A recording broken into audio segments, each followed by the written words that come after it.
हे vegans, आज हम बात करेंगे इस वीडियो में बहुत ही अनोखी चीज़ के बारे में जो हमने आज तक नहीं करी। और आप पहली बार मेरे हाथों में ऐसे बुक देख रहे हो ना, आज तक मैंने बुक यूज़ नहीं करी क्लास के अंदर। आज हम बात करने वाले हैं एमसीक्यूज़ क्वेश्चन के बारे में। देखिए, हमने बहुत पढ़ाई कर ली, थोड़े से क्वेश्चन करने में ज़रूरी है, क्योंकि जब तक क्वेश्चन प्रैक्टिस नहीं करोगे तो काम उससे चलेगा नहीं, सिर्फ पढ़ने से। सो इस वीडियो को आखिर तक देखना। उम्मीद करता हूँ कि आपको हम क्लास 12 के चैप्टर 1 के एमसीक्यू क्वेश्चन कुछ करा पाएँ। सो चलिए दोस्तों, ज़्यादा देर ना करते शुरू करते हैं।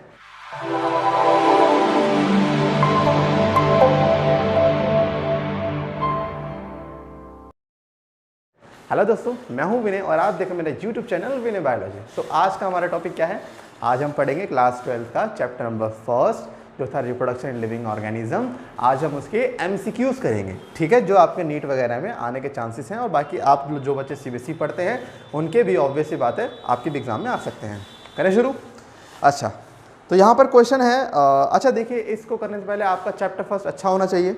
और अगर किसी ने चैप्टर फर्स्ट नहीं करा है तो हमारी जो वीडियोस हैं वो वीडियोस आप जाके देख सकते हैं। चैप्टर फर्स्ट के ऊपर हमने वीडियोस डाल रखी हैं, तो आप जाके देख लीजिए वो पूरी। देन आपको यहाँ पर आई थिंक ज़्यादा बेटर समझ में आने वाला। बट हाँ, अगर किसी ने पहले से पढ़ लिया तो बहुत अच्छी बात है, आप आगे कंटिन्यू कर सकते हैं। तो करते शुरू। पहला क्वेश्चन है, arrange the following with respect to increasing life span. आपको लाइफ स्पैन के बेस पे इनको अरेंज करना है। और आपको जैसे कि ऑप्शन दिख रहा होगा, तो इन चारों में से आपको कौन सा ऑप्शन लग रहा है, आप बताइए मुझे इसका आंसर। तो देखते हैं, पहले जो हमें चार ऑप्शन दिए, पहले चारों के हम लाइफ स्पैन लिख कर देखते हैं कि क्या क्या लाइफ स्पैन आती है। जैसे कि पहला है फ्रूट फ्लाई, सेकंड है राइस, थर्ड है रोज। बताया गया कि आपको यहाँ पर इंक्रीजिंग ऑर्डर में लाइफ स्पैन को लिखना है। मतलब जैसे इनके सीक्वेंस दे रखे हैं अलग अलग, आपको सेलेक्ट करना कौन सा बेस्ट है। तो पहले इनका लाइफ स्पैन लिखते हैं। जैसे फ्रूट फ्लाई की बात करें तो फ्रूट फ्लाई जो है वो अप्रॉक्स 1 to 2 वीक तक जो इसकी लाइफ स्पैन रहा करती है अकॉर्डिंग टू एनसीईआरटी। ये इसका 3 to 4 मंथ तक, माने 3 से 4 महीने तक का होता है। इसका होता है अराउंड 5 to 7 ईयर तक, ठीक है, ये इसकी लाइफ स्पैन है। तो इंक्रीजिंग ऑर्डर का मतलब होता है कि पहले छोटा लाइफ स्पैन वाला आएगा, फिर उससे बड़ा लाइफ स्पैन वाला आएगा, फिर उससे बड़ा लाइफ स्पैन वाला आएगा। तो छोटा किसका हो गया? फ्रूट फ्लाई का, चलो ये आ गया। सेकंड नंबर पे किसका आना चाहिए? राइस का। थर्ड पे किसका आना चाहिए? रोज का, ठीक है, फ्रूट फ्लाई, राइस और रोज। तो पहला ऑप्शन, तो देखते हैं किस में लिखा है, पहले फ्रूट फ्लाई, फिर सेकंड रोज, फिर third second rice and third rose. तो यहाँ पर अपने को ऑप्शन मिलता है, फर्स्ट ऑप्शन मिलता है, ठीक है। हालांकि यहाँ पर आपको आंसर टिक लगे ऑलरेडी मिल रहे हैं, बट आप इसका आप रीज़न जानते रहिए, ठीक है, कि क्या इसका रीज़न है। तो इसका आंसर क्या हो गया? फर्स्ट इसका आंसर हो गया। अब बात करते हैं सेकंड की तरफ। तो सेकंड क्वेश्चन है, which one of the following factor is are responsible for how organism reproduce. आपने एनसीईआरटी पढ़ी है? एनसीईआरटी में एक लाइन लिखी है और वहाँ पर लिखा हुआ है कि ऑर्गेनिज्म रिप्रोडक्शन कैसा करेगा, किस पे डिसाइड करता है? वो डिसाइड करता है उसके इन्वायरमेंटल फैक्टर पे, उसके इंटरनल फिजियोलॉजी पे। तो ये जो आपको लिखेगा ना, ये organism, habitat, internal physiology and environmental factors, ये तीनों ही लाइनें, ये तीनों ही वर्ड डिसाइड करते हैं कि ऑर्गेनिज्म कैसे रिप्रोड्यूस करेगा। तो यहाँ पर ऑप्शन क्या जाएगा? Fourth, more than one option is correct, क्योंकि एनसीईआरटी में लाइनें लिखी है, ये तीनों लाइनें लिखी हैं, तो यहाँ पे तीनों ठीक हो गए। अब तीनों ठीक हैं तो यहाँ पे कौन सा ऑप्शन बेस्ट है? फोर्थ ऑप्शन बेस्ट है। अब फोर्थ पे आते हैं, process of reproduction which results in production of identical offspring. Identical offspring, आपको हिंट मिल गया। आपको देखो, आइडेंटिकल ऑफस्प्रिंग्स को बोलते हैं क्लोन्स। क्या बोलते हैं? क्लोन्स। और क्लोन्स कहाँ बनते हैं? क्लोन्स बनते हैं एसेक्सुअल रिप्रोडक्शन में बनते हैं। कहाँ बनते हैं? एसेक्सुअल रिप्रोडक्शन में। और आप जानते हो एसेक्सुअल रिप्रोडक्शन फास्ट होते हैं और सिंपल होते हैं, मालूम है ना? फास्ट और सिंपल क्यों होते हैं? भैया बैक्टीरिया 30 मिनट में डिवाइड कर जाता है, लेकिन ह्यूमन के अंदर 9 महीने का समय लगता है दूसरे बच्चे को लाने में। तो 9 महीने 30 मिनट, फास्ट कौन हुआ? ये। अब ह्यूमन में क्या होता है? गैमेट्स बनेंगे, फ्यूज करेंगे, डिवीजन होगी। यहाँ पे क्या है? Simple division. तो यहाँ पर क्या होगा? सिंपल और फास्ट। तो किस में ऑप्शन है ये? तो इसमें से पहला ऑप्शन है कॉम्प्लेक्स एंड फास्ट। क्या सही है? गलत है? गलत। कॉम्प्लेक्स तो सेक्सुअल होता है, जबकि आंसर ही सेक्सुअल है। Second, simple and slow. Slow कहाँ से भाई? फास्ट होता है। Third, fast and simple. तो हाँ, क्या होगा? Fast and simple. तो इसका आंसर क्या जाएगा? थर्ड जाने वाला है। आइए अब बात करते हैं फोर्थ क्वेश्चन की।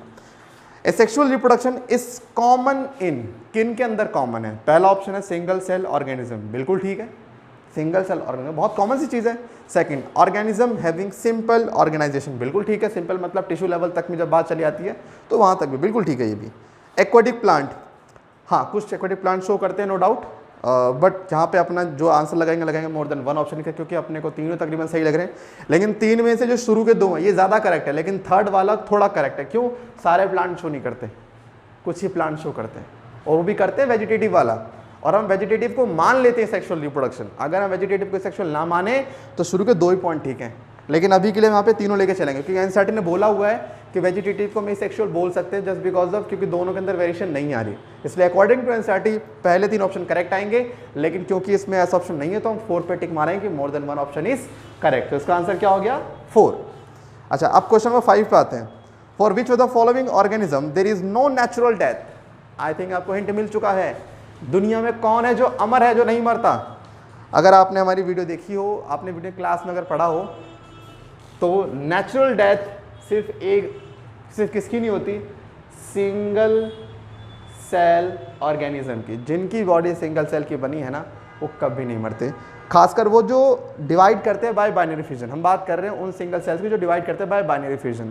तो क्या बोलेंगे? नेचुरल डेथ किनकी नहीं होती? जिनकी बॉडी सिंगल सेल से बनी होती है, जैसे कि मोनेरा और प्रोटिस्टा। तो देखते हैं भाई। अच्छा एक बात और, ऐसे सिंगल सेल जो बाइनरी फ्यूजन से डिवाइड करते हैं, मैंने ये भी कहा है, ध्यान चलो ये भी सुन लो ऐसा क्यों है। देखिए जैसे बैक्टीरिया जो होता है ना, जैसे मान लीजिए बैक्टीरिया हो गया, 2 में डिवाइड कर गया। अब पेरेंट अगर 2 में डिवाइड कर गया तो पेरेंट तो रहा ही नहीं, गया, ये रे बच्चे, ये भी 2 में डिवाइड कर गए। अब मुझे बताओ, जो यहाँ पे था, ये जो चीज़ थी, ये जो सेल था, 2 में डिवाइड कर गया, क्या आपने इस सेल को डेड देखा? नहीं देखा ना। आपने इसको जब भी देखा लिविंग देखा, डेड तो आपने देखा ही नहीं। तो क्योंकि यहाँ पर हम कभी डेथ ही नहीं देखते हैं, जस्ट बिकॉज ऑफ ये डिवाइड करे बाइनरी फ्यूजन से, माने अपनी मौत से पहले ये डिवाइड कर जाते हैं, तो जब इनकी मौत ही नहीं आ रही तो इनको हम कैसे बोल दें कि इनकी डेथ हो गई है। सो इसलिए सिंगल सेल के ऑर्गेनिज्म जो बाइनरी फ्यूजन शो करते हैं हम क्या बोलेंगे? उन्हें हम बोलते हैं तुम्हें क्या, मतलब इमोर्टल। तो यहाँ पर पहला ऑप्शन है बैक्टीरिया रिप्रोड्यूसिंग बाय स्पोरुलेशन, ना ये आंसर तो नहीं है। ईस्ट बाय बडिंग, ये भी आंसर नहीं है, क्योंकि बडिंग कोई बाइनरी फ्यूजन तो है नहीं। Unicellular organism reproduce by spores, ना। Fourth, unicellular organism reproducing by binary fusion, तो आंसर क्या हो गया? 4th इसका आंसर हो गया। Then 6, cell division itself is a mode of reproduction. भैया सेल डिवीजन अभी खुद देखा ना आपने कि बाइनरी फ्यूजन में सेल डिवाइड कर रहा है, और कितने मजे की बात, यहाँ पे सेल डिवीजन एक रिप्रोडक्शन है, यहाँ पे सेल डिवीजन एक रिप्रोडक्शन, यानी सिंगल सेल ऑर्गेनिज्म के लिए सेल डिवीजन ही एक रिप्रोडक्शन का माध्यम होता है। तो यहाँ पर जो उसने बोला ना cell division as a reproduction, ये सिर्फ किस में होगा? सिंगल सेल के ऑर्गेनिज्म में, वो भी कौन? जो बाइनरी फ्यूजन शो कर रहा है। तो पहला ऑप्शन है अमीबा और पेनिसिलियम। देखो अमीबा तो करता है बाइनरी फ्यूजन, लेकिन पेनिसिलियम भैया ये हो गया तुम्हारा मल्टी सेलुलर फंगस, और वहाँ तो खैर तुम्हारा केस अप्लाई होता ही नहीं है, क्योंकि तुम जानते हो ना सेल डिवीजन वाला जो रिप्रोडक्शन है ये सिर्फ सिंगल सेल वाले कर सकते हैं। तो जहाँ जहाँ पे ऑप्शन में मल्टी आ गया तो वैसे ही काट देना। सेकंड है कारा एंड बैक्टीरिया। कारा जो है तुम्हारा ग्रीन एल्गा है और वो मल्टी सेलुलर हो गया, तो यहाँ पर वो भी आंसर नहीं आएगा। बैक्टीरिया का आंसर था, लेकिन दोनों सही नहीं है। थर्ड हो गया Chlamydomonas and Penicillium. Chlamydomonas single cell का हो गया, लेकिन पेनिसिलियम फिर से क्या होगा? Multi. Fourth option amoeba bacteria, दोनों सिंगल सेल के हैं और दोनों क्या करते हैं? Binary fusion. तो आंसर क्या आ गया? आंसर आ गया 4th। During budding in east, east के अंदर जब बडिंग होती है तो क्या होता है? आप जानते हो बडिंग में क्या होता है? बडिंग में ऐसे जैसे ये मान ली ईस्ट हो गया, और कुछ टाइम बाद यहाँ छोटा सा बर्ड निकलता है जो कॉन्टिन्यूसली ग्रो करता रहता है, और एक टाइम बाद यहाँ से ये कुछ टाइम बाद सेपरेट हो जाता है, और यहाँ पे 2 अनइक्वल सेल्स जो हैं बनते हैं, just because of this shows unequal cytokinesis. तो during budding in yeast, option 1 cytokinesis is unequal. Second, identity of parent is lost. Third, clones are produced. And fourth, more than one option is correct. तो आपके हिसाब से answer क्या हो जाना चाहिए? यहाँ पे आंसर है आपका फर्स्ट और थर्ड। देखिए पेरेंट की आइडेंटिटी तो लॉस नहीं हो रहा, पेरेंट तो है ना, पेरेंट पहले भी था अब भी है। बाइनरी फ्यूजन में पेरेंट की आइडेंटिटी लॉस हो रही है, यहाँ थोड़ी लॉस हो रही है। तो यहाँ पर पेरेंट की आइडेंटिटी तो रहेगी, लेकिन फर्स्ट और थर्ड ऑप्शन ठीक है, लेकिन ऑप्शन यहाँ पे more than one option is correct, तो हम क्या देंगे more than one option is correct, क्योंकि पहला और तीसरा ठीक। क्लोन्स बनते दोनों सेम ही तो होते हैं, आगे चले सेम बनते हैं। Question number 8, most common asexual structure produce in algae. तो एल्गे के अंदर मोस्ट कॉमन एसेक्सुअल जो स्ट्रक्चर बनता है कौन सा बनता है? Option A thick walled, option B multicellular, option C flagellated, option D produce in chain. आप जानते हो ना एल्गे के अंदर क्या बनते हैं? एल्गे के अंदर most commonly in asexual reproduction they will produce zoospore and zoospores having flagella. Zoospore पे क्या मिलते हैं? फ्लैजिला। तो इसका आंसर क्या जाएगा? फ्लैजिलेटेड। ठीक है, आपने पढ़ा है जूस्पोर, एनसीईआरटी में दिया हुआ जूस्पोर, तो इसका ऑप्शन जाएगा third option. Then question number 9, in which of the following plants root bud is involve in fruit in vegetative propagation. मतलब प्लांट की रूट का बड इन्वॉल्व हो रहा है इन वेजिटेटिव प्रोपोगेशन। ठीक है, तो यहाँ पे जैसे ऑप्शन दिए गए शुगर केन, तो शुगर केन में जानते हैं नोड का इस्तेमाल होता है, ये गलत। अच्छा देखिए, दो तरह से निकलते हैं आंसर एमसीक्यू में, एक या तो आपको एक सही मालूम है और एक या आपको तीन गलत मालूम हो, तो यहाँ पे तरीका निकालेंगे तीन गलत करके। सेकंड बनाना, उसमें जाता है राइजोम। राइजोम तुम्हारा स्टेम का पार्ट है, और वो कह रहा है कि रूट का बड। देख रहे हो, पहले दूसरे में, पहले दोनों ऑप्शन में स्टेम आ रहा है। थर्ड जिंजर, जिंजर भी क्या है? स्टेम। बचेगा फोर्थ, तो कहाँ जाएगा ऑप्शन? फोर्थ। तो यहाँ पर आपने आंसर ऐसे निकाला कि तीन गलत निकाल दिए, क्योंकि देखो आपने 12th में कभी कभी क्या होता है ना कि आप क्वेश्चन दो तरीके से निकालते हो, एक आपको जब सही आता हो, एक जब आपको गलत आता हो। ठीक है, लेकिन आपको गलत कब मालूम पड़ेगा कि ये गलत है? जब आपको कुछ आता होगा। तो यहाँ पर अगर आपको बेसिक चीज़ें क्लियर है तो आपको दिख जाएगा कि हाँ फोर्थ ऑप्शन यहाँ पर क्या है? करेक्ट है। एक आपको क्वेश्चन नंबर 10 दे रखा है, यहाँ पर आपको जैसे डायग्राम दिख रहा होगा, आपको इसमें से इनकरेक्ट ऑप्शन चूज करना है इस ऑर्गेनिज्म के लिए। आई थिंक आप इस प्लांट का नाम जान चुके हो, इसे बोलते हैं वाटर हायसिंथ, जिसे कॉर्निया क्रेसिफस भी कहते हैं। तो इसके लिए क्या है? स्करेज ऑफ द वाटर बॉडीज, पहला ऑप्शन है। सेकंड ऑप्शन है रिप्रोडक्शन थ्रू ऑफसेट, हाँ ये तो ठीक है भाई। अच्छा इनकरेक्ट बोल रहा है, इनकरेक्ट मतलब गलत, हम सही देख रहे हैं। Third found in running water, ना रनिंग वाटर नहीं मिलता, जहाँ पानी रुका होता है वहीं मिलता है। और drain oxygen from water, obvious तुम जानते ही हो, तो यहाँ पे ऑप्शन जाएगा फाउंड इन रनिंग वाटर, तो गलत है, ये ऐसा कभी नहीं होता। For question 11, for commercial propagation of banana and ginger which the following parts are used respectively. आप जानते हो ना बनाना और जिंजर का एक पार्ट होता है राइजोम, राइजोम दोनों का। राइजोम क्या है? एक अंडरग्राउंड स्टेम होता है। तो उसमें से कौन सा ऑप्शन है? पहला है राइजोम सकर, ना। सेकंड राइजोम ट्यूबर, ना। थर्ड ट्यूबर बल्ब, ना। फोर्थ राइजोम राइजोम, हाँ।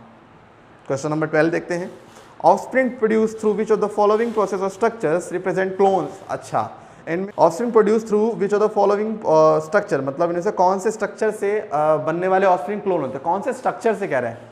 तो ऑब्वियस बात है, आप जानते हैं यार, वेजिटेटिव प्रोपोग्यूल। क्यों?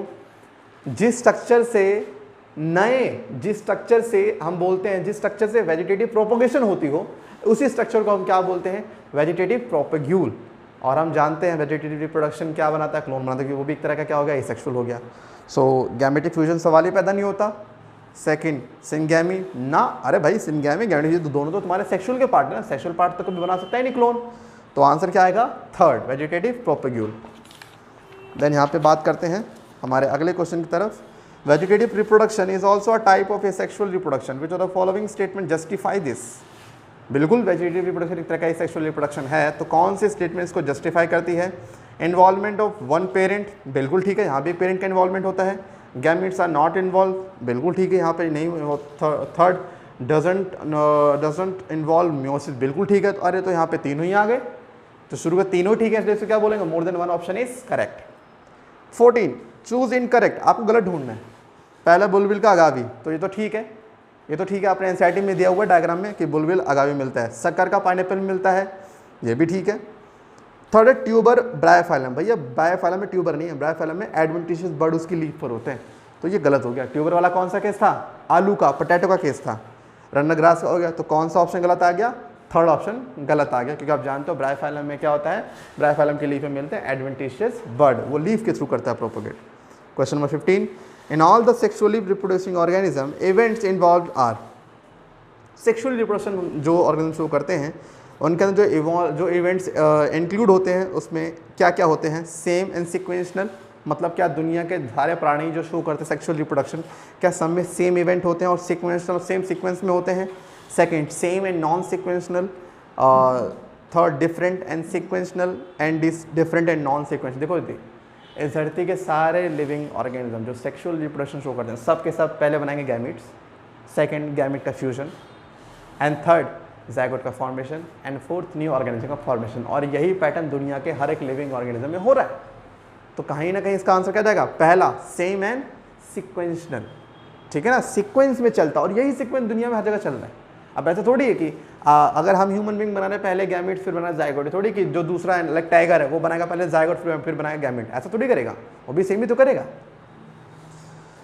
तो आपको इसमें से इनकरेक्ट मतलब थोड़ा ऑड चूज करना है इन ऑप्शन में से सेक्सुअलिटी के आधार पे। कोकोनट, कुकुरबिट, कारा एंड पपाया। अगर आप ध्यान से देखो ना, शुरू के तीनों मोनोशियस हैं, लास्ट वाला डायशियस है। शुरू के तीनों मोनोशियस है। मोनोशियस मतलब क्या? Plant body having both part male and female part is known as monoecious. And papaya क्या है? डायशियस। इसके एक बॉडी पे एक ही पार्ट मिलता है, या मेल या फीमेल। तो ऑप्शन क्या आ गया? 4 papaya. 17, what would be the number of chromosome in the myocyte and gametes of onion? तो अनियन के गैमीट और म्योसाइट में कितना होगा? तो पहले ना आपको अनियन की मैं बात करूं तो आपको अनियन के 2n में कितने क्रोमोसोम होते हैं आपको याद होना चाहिए कि अनियन की डिप्लॉइड सेल में 32 क्रोमोसोम है। एनसीईआरटी के टेबल में दिया हुआ है, देख लेना। अब अनियन की डिप्लॉइड सेल में 32 क्रोमोसोम, तो पूछता है कि म्योसाइट और गैमिट में कितने क्रोमोसोम। तो देखो म्योसाइट होते हैं 2n, गैमिट होता है n। तो अगर 2n = 32 माने यहाँ भी कितना आ गया? 32। तो म्योसाइट में कितना आ गया? 32। And what is meiocyte? Meiosis showing cells can be called as meiocyte. And gamete क्या होते हैं? हैप्लॉइड। तो 2n हो गया 32, तो n कितना हो गया? 16। तो n कितना आ गया? 16। तो 32 और 16 इसका आंसर होगा। देखो 32 16 किस में है? पहला 24 12 नहीं, 24 12 तुम्हारा राइस का होता है। सेकेंड है 34 और 17 नहीं। थर्ड है 32 और 16, हाँ तो ये हो सकता है 4 14 और 17। ये तो कोई तुक भी नहीं बनता, मतलब 14 कोई तुक भी नहीं। तो आंसर इसका क्या है? थर्ड है।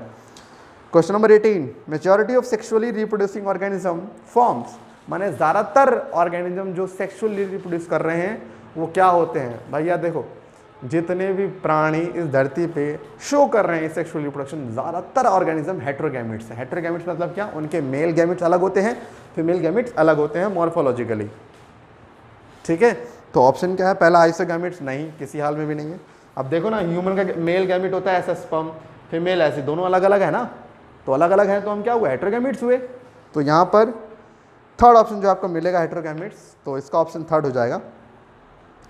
फिर आता है कारा पोजेसिस। कारा एक तरह का ग्रीन एल्गा, मैंने कहा इसके पास सेक्स ऑर्गन होते हैं अबव नोट, ये दिएगा ऑप्शन पहला।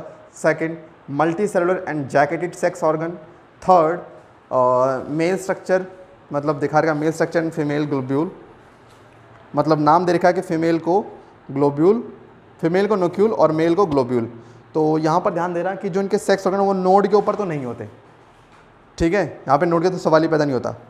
तो इनका जो है ना सेकंड और थर्ड पॉइंट आना चाहिए, क्योंकि इनकी बात करेंगे, इनके जो सेक्स ऑर्गन होते हैं वो होते हैं मल्टी सेलुलर, और उनके सेक्स ऑर्गन के चारों तरफ ऐसे लेयर होती है, इसको बोलते हैं जैकेट। तो क्या बोलते हैं?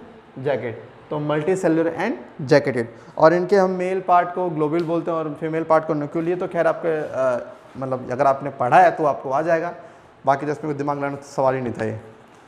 Question 20, give the ploidy of the following structures in angiospermic plant. Zygote पूछ रहा है, एंडोस्पर्म पूछ रहा है, ओवम पूछ रहा है। Zygote 2n, endosperm 3n, ovum n। आप जानते हो ना ओवम गैमेट है तो n हो गया। तो किसमें ऑप्शन 2n 3n n है? ये ऑप्शन आपका ऑप्शन नंबर थर्ड। तो ये हो गया आपका ऑप्शन नंबर थर्ड।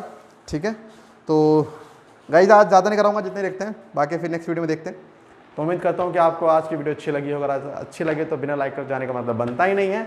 सो चलिए फिर मिलते हैं नेक्स्ट वीडियो में नए टॉपिक के साथ। जब तक के लिए सत्य के सावधान रहे, देखते रहे मेरे बालाजी। टाटा बाय बाय, शब्बा खैर।